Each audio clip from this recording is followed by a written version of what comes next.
Ikasampung Kabanata. Ang turo ni Jesus tungkol sa paghihiwalay.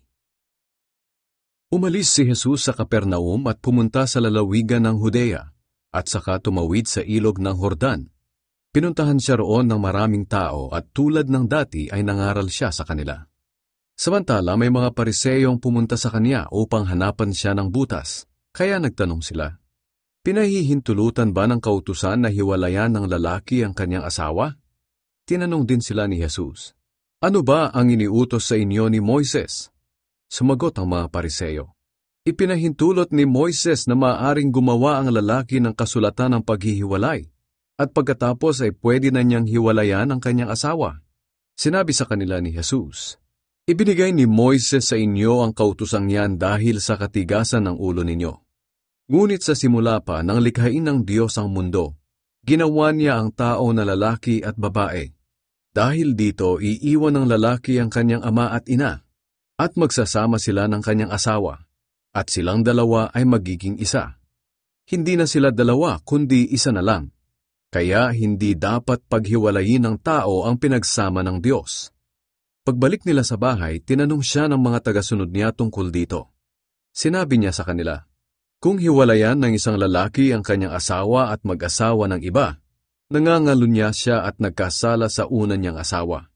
At kung hiwalayan ng isang babae ang kanyang asawa at mag-asawa ng iba, ay nagkasala rin ng pangangalunya." Pinagpala ni Jesus ang maliliit na bata.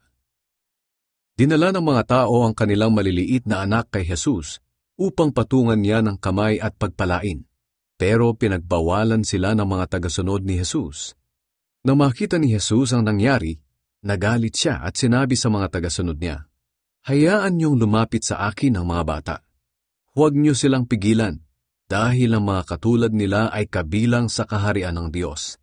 Sinasabi ko sa inyo ang totoo, ang sinumang hindi tumatanggap sa paghahari ng Diyos na gaya ng pagtanggap ng isang maliit na bata, ay hindi mapapabilang sa kaharian ng Diyos." Pagkatapos, kinalong niya ang mga bata, ipinatong ang kanyang kamay sa kanila, at pinagpala. Ang mayamang lalaki. Nang paalis na si Jesus, isang lalaki ang patakbong lumapit sa kanya at lumuhod. Nagtanong ang lalaki, "Mabuting guro, ano po ang dapat kong gawin para magkaroon ng buhay na walang hanggan?" Sumagot si Jesus, "Bakit mo sinasabing mabuti ako? Ang Diyos lang ang mabuti, wala nang iba. Tungkol sa tanong mo, alam mo ang sinasabi ng kautusan, huwag kang papatay, huwag kang mangangalunya, huwag kang magnanakaw, huwag kang sasaksi ng kasinungalingan, huwag kang mandadaya, at igalang mo ang iyong ama at ina." Sumagot ang lalaki, "Guro, sinusunod ko po ang lahat ng yan mula pagkabata." Tiningnan siya ni Jesus ng may pagmamahal at sinabi, "Isang bagay pa ang kulang sa iyo. Umuwi ka at ipagbili ang mga ari-arian mo, at ipamigay mo ang pera sa mga mahihirap, at magkakaroon ka ng kayamanan sa langit. Pagkatapos, bumalik ka at sumunod sa akin." Nalungkot ang lalaki nang marinig ito, at umalis siyang malungkot dahil napakayaman niya. Tumingin si Jesus sa paligid at sinabi sa mga tagasunod niya, "Napakahirap para sa mayayaman ang mapabilang sa kaharian ng Diyos." Nagtaka sila sa sinabi ni Jesus, kaya sinabi niya, "Mga anak, napakahirap talagang mapabilang sa kaharian ng Diyos. Mas madali pang makapasok ang isang kamelyo sa butas ng karayom kaysa sa mapabilang ang isang mayaman sa kaharian ng Diyos." Lalong nagtaka ang mga tagasunod niya, kaya nagtanong sila, "Kung ganoon po, sino na lang ang maliligtas?" Tiningnan sila ni Jesus at sinabi, "Imposible ito sa tao pero hindi sa Diyos, dahil ang lahat ay posible sa Diyos." Sinabi sa kanya ni Pedro, "Paano naman po kami?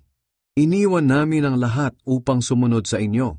Sumagot si Jesus, "Sinasabi ko sa inyo ang totoo.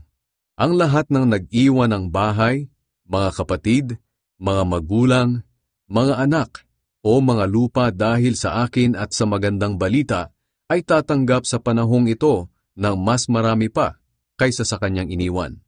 Mga bahay, mga kapatid, mga ina, mga anak, mga lupa, pati mga pag-uusig. At tatanggap din siya ng buhay na walang hanggan sa darating na panahon.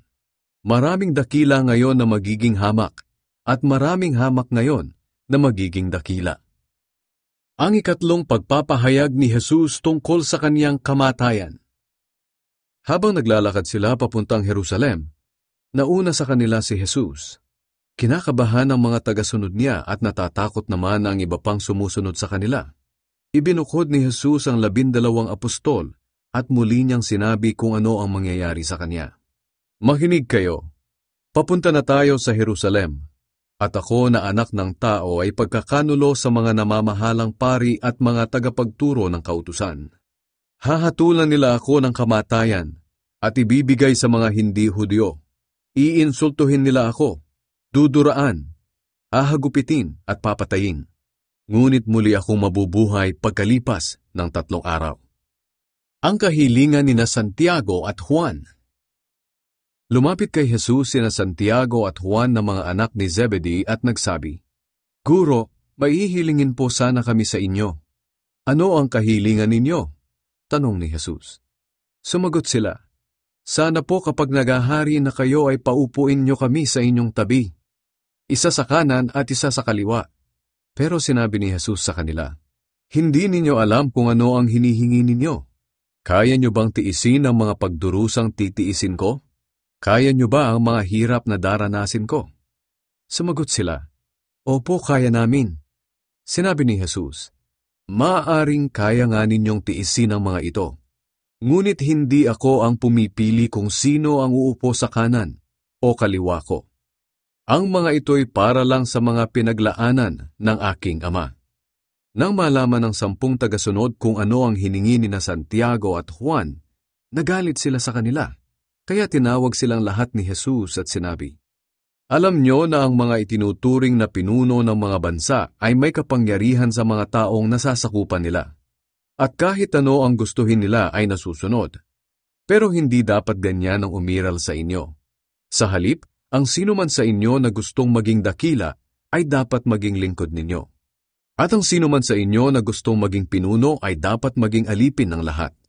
Sapagkat kahit ako na anak ng tao ay naparito sa mundo, hindi upang paglingkuran, kundi upang maglingkod at magbigay ng aking buhay para matubos ang maraming tao. Pinagaling ni Jesus ang bulag na si Bartimeus. Dumating sina Jesus sa Jericho, at nang paalis na siya roon kasama ang mga tagasunod niya at marami pang iba, nadaanan nila ang isang bulag na nakaupo sa tabi ng daan at namamalimos. Siya'y si Bartimeus, na anak ni Timeus. Nang marinig niyang dumadaan si Jesus na taga Nazaret, sumigaw siya, Jesus, anak ni David, maawa po kayo sa akin. Pinagsabihan siya ng marami na tumahimik, pero lalo pa niyang nilakasan ang pagsigaw. Anak ni David, maawa po kayo sa akin. Tumigil si Jesus at sinabi, Tawagin ninyo siya. Kaya tinawag nila si Bartimeus at sinabi, Lakasan mo ang loob mo. Tumayo ka dahil ipinapatawag ka ni Jesus. Itinapon ni Bartimeus ang balabal niya at dali-daling lumapit kay Jesus. Tinanong siya ni Jesus, Ano ang gusto mong gawin ko sa iyo? Sumagot ang bulag, Guro, gusto ko pong makakita. Sinabi ni Jesus sa kanya, Umuwi ka na. Pinagaling ka ng iyong pananampalataya. Nakakita siya agad at sumunod siya kay Jesus sa daan.